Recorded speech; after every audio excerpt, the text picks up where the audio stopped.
नरसवाडी बुद्रुक, तालुका कर्जत, जिल्हा अहिल्यानगर.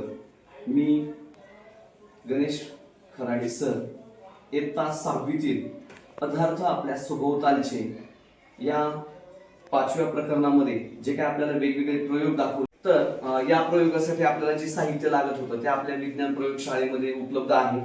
त्यामध्ये सगळ्यात पहिल्यांदा आपण हे 2 चंचू पात्र घेतलेले आहेत. त्याचबरोबर ही आहे तापमापी. मुलांना लक्षात येतं याला काय म्हणायचं? तापमापी म्हणायचं. याला चंचू पात्र म्हणतात. काय म्हणतात याला? चंचू पात्र. आणि या प्रयोगासाठी आपल्याला जे आवश्यक होतं त्यामध्ये आपण मेणबत्तीचा एक वापर करणार आहोत. त्यासाठी आपण या चंचू पात्रामध्ये गरम पाणी घेतलेले आहे आणि त्याचबरोबर प्रयोगात दाखवल्याप्रमाणे यामध्ये आपण बर्फाचे तुकडे सुद्धा घेतलेले आहेत. तर मुलांनो, या तासाला आपण 2 प्रयोग बघणार आहोत. आपल्याला माहिती की आपल्या आजूबाजूला वेगवेगळे पदार्थ आहेत. मग पदार्थांच्या किती अवस्था आहेत? 3. त्यातली पहिली अवस्था कोणती? स्थायू, द्रव्य, वायू. बरोबर. पहिली अवस्था आहे स्थायू, दुसरी आहे द्रव आणि तिसरी आहे वायू. मग आपल्या आजूबाजूला अनेक वेगवेगळ्या प्रकारचे पदार्थ आढळत असतात आणि हे 3 अवस्थांमध्ये असतात. म्हणूनच उन्हाळ्यात आपल्याला गरम होतं, हिवाळ्यामध्ये काय होतं? थंड वाटतं. मग त्यावेळेस तापमान कमी झालेलं असतं का जास्त झालेलं असतं? कमी असतं. बरोबर आहे. मग याच्यातलाच फरक समजून घेण्यासाठी आज आपण हा प्रत्यक्ष प्रयोग करून बघणार आहोत. तर या प्रयोगामध्ये आपण काय काय घेतलेलं आहे? चंचू पात्र प्रत्यक्ष आज बघणार आहे. त्यासाठी आपण एक स्टँड, त्यात जाळी आणि कुठेतरी स्पिरिट दिल्याचा त्याच्यामध्ये आपण वापर केलेला आहे. तर याच्या माध्यमातून आपण प्रयोग बघणार आहोत. तर चला मग आज आपण पहिला प्रयोग बघूया. सगळेजण तयार आहात का? Very good. तर बघा मुलांनो, या चंचू पात्रामध्ये मी कसलं पाणी घेतलेलं आहे आपण? मग गरम पाण्याचं आणि थंड पाण्याचं जर आपण उतकलांक बघितला किंवा त्याचं तापमापीमध्ये जर तापमान जर आपण बघितलं तर असं लक्षात येईल की या तापमापीमध्ये सगळ्यांना खाली लाल कलरचा रंग दिसतोय का रे मुलांनो? हा लाल कलरचा रंग, त्याच्यामध्ये काय आहे? पारा आहे. कोणता धातू येतो? पारा. मग हे पारा काय करतो? जर गरम पाण्यामध्ये आपण हा तापमापी जर टाकली तर तापमान आपलं वाढत वाढत जाणार आहे. आणि मग हा जो लाल कलरची तुम्हाला इथे रेष दिसती का रे मुलांनो? मग ही लाल कलरची रेष तुम्हाला वरती वरती जाताना दिसेल. येतंय लक्षात? आणि ते जर आपण बर्फामध्ये जर हीच तापमापी घातली तर लाल रेष आपल्याला खाली खाली येताना दिसेल. मग तापमान काय होणार आहे? कमी होणार आहे. आणि गरम पाण्यामध्ये तापमापी टाकली आपण तर जो काय पारा आहे तर तापमान वाढणार आहे, आपला पारा वरती वरती जाणार आहे. येतंय लक्षात? तर मग सर्वात पहिल्यांदा आपण हे जे काय थोडं पाणी घेतलेलं आहे त्याच्यामध्ये आपण बघणार आहोत. आता 0°C याचं तापमान आहे.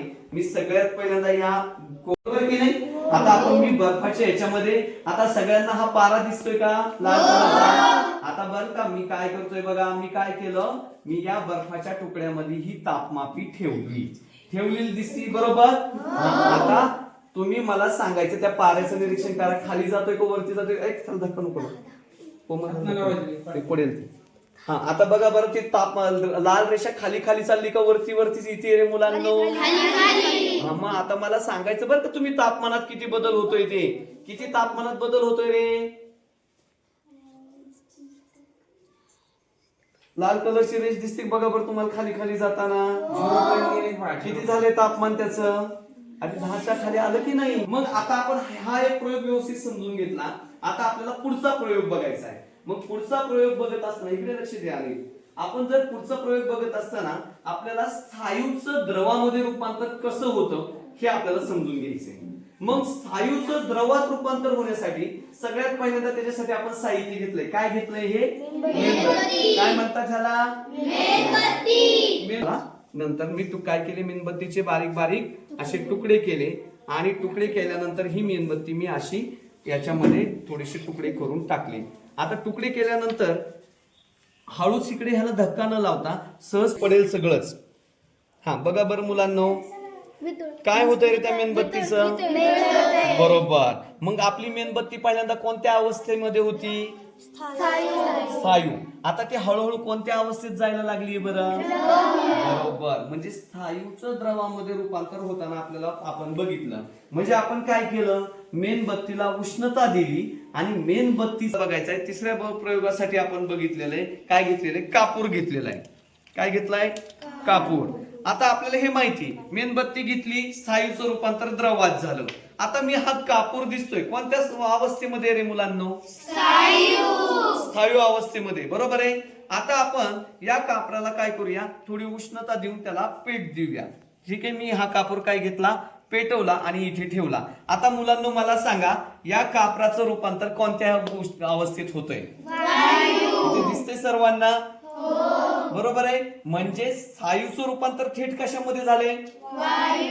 वायूमध्ये. द्रवात झालंय का? नाही. म्हणजे स्थायूचं थेट रूपांतर हवेत किंवा वायूमध्ये होण्याच्या प्रक्रियेला सोमप्लवन प्रक्रिया म्हणतात. कोणती प्रक्रिया म्हणतात? सोमप्लवन. बघा, कापूर दिसतोय का आता? नाही. आतापर्यंत आपण स्थायू रूपात तो कापूर होता, बरोबर आहे. परत एकदा आपण बघूया.